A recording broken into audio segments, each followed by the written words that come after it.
Let's turn to John chapter 2, from verses 1 we'll read. And the third day there was a marriage in Cana of Galilee, and the mother of Jesus was there. And verse 2, and both Jesus was called and his disciples to the marriage. யோவான் 2ஆம் அதிகாரம் 1ஆம் வசனத்திலிருந்து, 3ஆம் நாளிலே கலிலேயாவில் உள்ள கானா ஊரிலே ஒரு கல்யாணம் நடந்தது. இயேசுவின் தாயும் அங்கே இருந்தால்.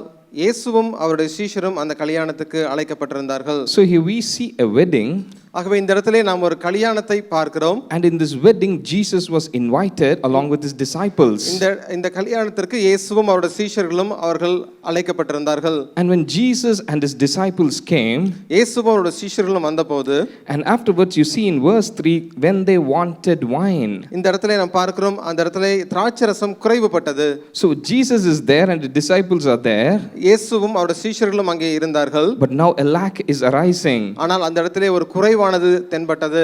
And when they wanted wine, now who is intervening? The mother of Jesus saith unto him, they have no wine. ஆகவே இந்த இடத்திலே இயேசுவின் தாயாகிய மரியாள் அவர்கள் வந்து இயேசுவின் இடத்திலே திராட்சரசம் இல்லை என்று சொல்லி இயேசுவின் இடத்திலே சொன்னார்கள். So the mother of Jesus, knowing that Jesus could do something, ஆகவே இயேசுவின் தாயாகிய மரியாள் அவர் இயேசுவால் ஏதாகிலும் செய்ய முடியும் என்று சொல்லி அறிந்தவளாக, and she is coming and saying they have no wine. அந்த இடத்திலே அவர்கள் வந்து சொன்னார்கள் திராட்சரசம் அவர்களுக்கு இல்லை என்று சொல்லி. And in verse 4 Jesus saith unto her, woman, what have to do with thee? My hour is not yet come. 4ஆம் வசனத்திலே பார்க்கிறோம், அதற்கு இயேசு, ஸ்திரீயே எனக்கும் உனக்கும் என்ன, என் வேலை இன்னும் வரவில்லை என்றார். And in verse 5, 5ஆம் வசனத்திலே, and this is what we are going to see today, concentrate on. இந்த வசனத்தை தான் இந்த நாளிலே நாம் தியானிக்க போகிறோம். And the mother of Jesus, அவருடைய தாய், saith unto the servants, வேலைக்காரரை நோக்கி, whatsoever he saith unto you, do it. அவர் உங்களுக்கு என்ன சொல்லுகிறாரோ அதன்படி செய்யுங்கள் என்றால். Now this is the answer to the problem over there. இந்த இடத்திலே இது அந்த பிரச்சனைக்கு உண்டான தீர்வாக இருந்தது. And what was the problem? அந்த இடத்துல என்ன பிரச்சனை இருந்தது? The wine was lacking. அந்த இடத்திலே திராட்சரசம் குறைவுபட்டது. The mother of Jesus, இயேசுவின் தாயாகிய மரியாள், and she is saying the solution. அவர் இந்த இடத்திலே ஒரு தீர்வை அவர்கள் சொன்னார்கள். To the servants, வேலைக்காரருக்கு, whatsoever Jesus says, அவர் இயேசு உங்களுக்கு என்ன சொல்லுகிறாரோ, you do it. நீங்கள் அதன்படி செய்யுங்கள். It's not like do 90% of what Jesus says. இயேசு கிறிஸ்து சொல்லுகிறதிலே 90% செய்யுங்கள் என்று சொல்லவில்லை. But it says whatsoever. அவர் என்ன சொல்லுகிறாரோ. And this is what God is speaking to us today. இந்த நாளிலும் இந்த வார்த்தையை தான் தேவன் நம்மோடு கூட பேசுகிறார். Whatsoever God says. தேவன் என்ன சொல்லுகிறாரோ. Whatsoever Jesus says. இயேசு கிறிஸ்து என்னவெல்லாம் சொல்லுகிறாரோ. Does it say that we have to hear it? நாம் அந்த வார்த்தையை கேட்டு we have to forget it? நாம் அந்த வார்த்தையை கேட்டு மறந்து போக வேண்டுமா? No, it says whatever Jesus says we have to do it. என்னவெல்லாம் இயேசு கிறிஸ்து செய்ய சொல்லுகிறாரோ அதன்படி நாம் செய்ய வேண்டும். And it doesn't say a little we can leave. கொஞ்சம் செய்து விட்டுவிட வேண்டும் என்று சொல்லவில்லை. It says all things that Jesus says. இயேசு கிறிஸ்து சொல்லுகிறதான எல்லாவற்றின்படியையும் செய்ய வேண்டும். Whatsoever. அவர் என்ன சொன்னாலும், whatsoever Jesus says. இயேசு கிறிஸ்து என்ன சொன்னாலும். That means Jesus says. அப்படி என்றால் இயேசு கிறிஸ்து அவர் சொல்லுகிறார். Jesus has spoken his words in the word of God. இந்த இடத்திலே இந்த தேவ வார்த்தையிலே இயேசு கிறிஸ்து அவர் பேசி இருக்கிறார். And whatsoever Jesus says, what we need to do, whatever Jesus has said, we have to do it. ஆகவே இயேசு கிறிஸ்து என்ன சொல்லுகிறாரோ அதன்படி நாம் செய்ய வேண்டும். And if you look at the various miracles that Jesus did, ஆகவே இயேசு கிறிஸ்து செய்ததான பற்பல விதமான அற்புதங்களை நாம் பார்க்கும்போது, you see this is the thread that runs through it.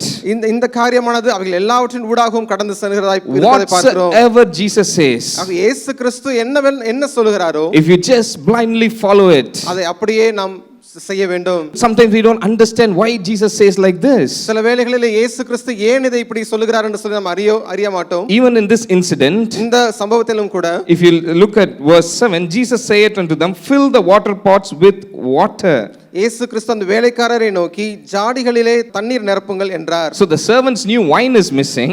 ஆகவே வேலைக்காரருக்கு தெரியும் திராட்சரசம் இல்லை என்று சொல்லி. And here it says Jesus now only he started the miracle. So before that Jesus didn't do any miracles. ஆகவே இயேசு கிறிஸ்து இப்பொழுதுதான் அவர் அற்புதத்தை ஆரம்பிக்கிறார். அதற்கு முன்பதாக எந்த ஒரு அற்புதத்தையும் அவர் செய்யவில்லை. And now Jesus is saying fill the water pots with water. ஆனால் இந்த இடத்துல இயேசு கிறிஸ்து சொல்லுகிறதை பார்க்கும்போது நாம் பார்க்கிறோம் அவர் ஜாடிகளிலே தண்ணீர் நிரப்புங்கள் என்று சொல்லி. So if the servants were very rational and started asking this question, ஆகவே வேலைக்காரர்கள் அவர்கள் இப்படியாக சிந்தித்திருக்கலாம். And why is wine is lacking, why is he asking for water? திராட்சரசம் குறைவுபட்டிருக்கிறது, ஏன் இவர் ஜாடிகளிலே தண்ணீரை நிரப்ப சொல்லுகிறார் என்று சொல்லி யோசித்திருக்கலாம். But these servants were wise, they were obedient to the word, whatsoever he saith unto you, do do it. ஆனால் இந்த வேலைக்காரர் ஞானமாக அவர் என்ன சொன்னாரோ அதன்படி செய்தார்கள். Whatsoever he said, he do it. So they just took the water and poured it in the water pots. ஆகவே அந்த வேலைக்காரர் இயேசு கிறிஸ்து சொன்னபடி தண்ணீரை எடுத்து அந்த ஜாடிகளிலே அவர்கள் நிரப்பினார்கள். And in verse 8, and he saith unto them, draw out now and bear unto the governor of the feast.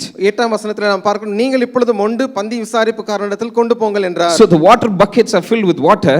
ஆகவே ஜாடிகளிலே தண்ணீரானது நிரப்பப்பட்டது. And they were obedient to it. அந்த காரியத்திற்கு அவர்கள் முற்றிலும் கீழ்ப்படிந்தார்கள். And now they are drawing the water to the governor. இப்பொழுது அவர்கள் அதை மொண்டு பந்தி விசாரிப்புக்காரனிடத்திலே கொண்டு சென்றார்கள். So they were obedient to what Jesus had said. ஆகவே இயேசு கிறிஸ்து என்ன சொன்னாரோ அதற்கு முற்றிலுமாக அவர்கள் கீழ்ப்படிந்தார்கள். And they were able to see the miracle. அவர்களால் அந்த நாளிலே அற்புதத்தை பார்க்க முடிந்தது. The presence of Jesus was there in the wedding.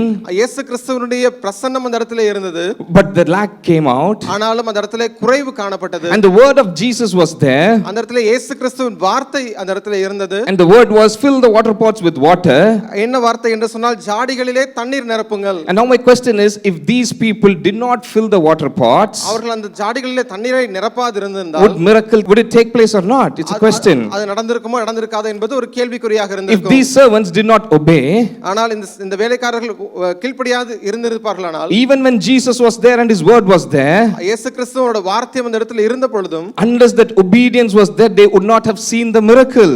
அந்த இடத்துல அவர்கள் கீழ்ப்படியாது இருந்திருந்தார்களானால் அந்த அற்புதத்தை அவர்களால் பார்த்திருக்க முடியாது.